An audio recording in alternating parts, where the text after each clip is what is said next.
蚂蟥干一斤可以卖到800元，靠养殖就可以年入100万，可为什么没有人愿意养呢？2015年，柳州的秦先生无意间在电视上看到了水质养殖的项目，他认为这可能是个很好的商机，于是当即决定辞职回乡创业。东拼西凑了几万元后，他正式开始了自己的创业之路。经历了3年的研究，到了2018年，秦先生已经通过养殖水质做到了年入100万。然而，秦先生的成功并没有吸引到更多的人加入这个行业，这又是为什么呢？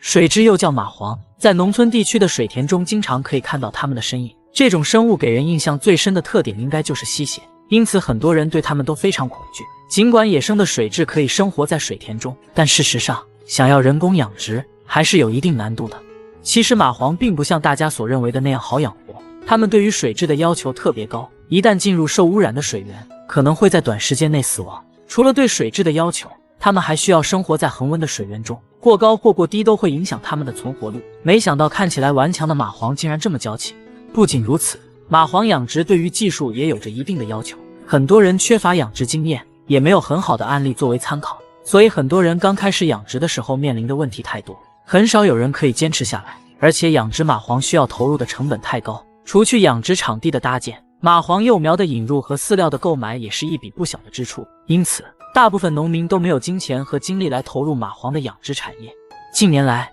蚂蟥的价格还在逐渐升高，晒干后甚至可以卖到800元美金的高价。可是为什么曾经让人避之不及的蚂蟥，如今的身价却持续走高呢？虽然蚂蟥的颜值并不高，但是它们小小的身体可是有着大大的作用。在我国很多中医古籍中，对于晒干后的蚂蟥入药都有记载，历史相当悠久，因此蚂蟥算是一种非常珍贵的中药材。除此之外，有一句俗语叫做物以稀为贵。尽管蚂蟥在以前的农村常有出没，但随着人们对农药的使用，生态环境已经被严重的破坏了，适合蚂蟥生存的地方越来越少，导致了野生蚂蟥的数量锐减。如果想要满足人们对蚂蟥的需求，就需要收购人工养殖的蚂蟥，而现在人工养殖的蚂蟥数量并不算多，它们的价格也随之越来越高。值得一提的是，蚂蟥偶尔也会被人们用作食疗的主要材料，对人的身体有着一定的好处，所以蚂蟥能卖出高价确实是非常合理的。尽管蚂蟥在野外的数量已经不多了，但是我们在平时生活中还是有可能会被它们盯上的。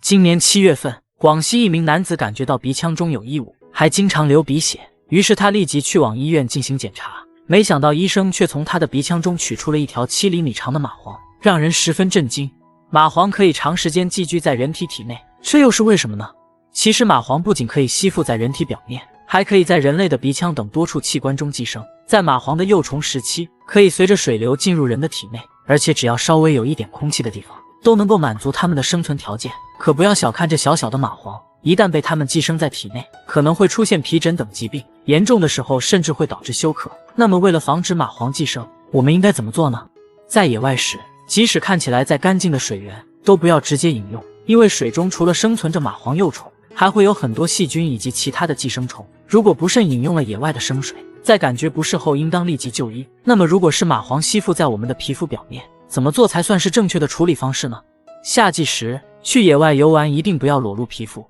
如果不慎被蚂蟥吸附，不要用力拉扯，以免它们的部分身体遗留在人体体内。可以用手用力拍打周围皮肤，让它们自行脱落，然后用生理盐水或淡水清理伤口。如果感到不适或无法自己处理，一定要第一时间到医院就诊，以免拖延时间导致更严重的后果。养殖蚂蟥的人员也应当在平时的工作中更加注意这一点。尽管目前蚂蟥养殖业还没有大规模的发展，但是相信随着人们技术的进步以及积攒的丰富经验，在日后一定会带领更多的人走上致富的道路。本期视频到这里就结束了，对此你还有什么不同的看法吗？欢迎在评论区留言。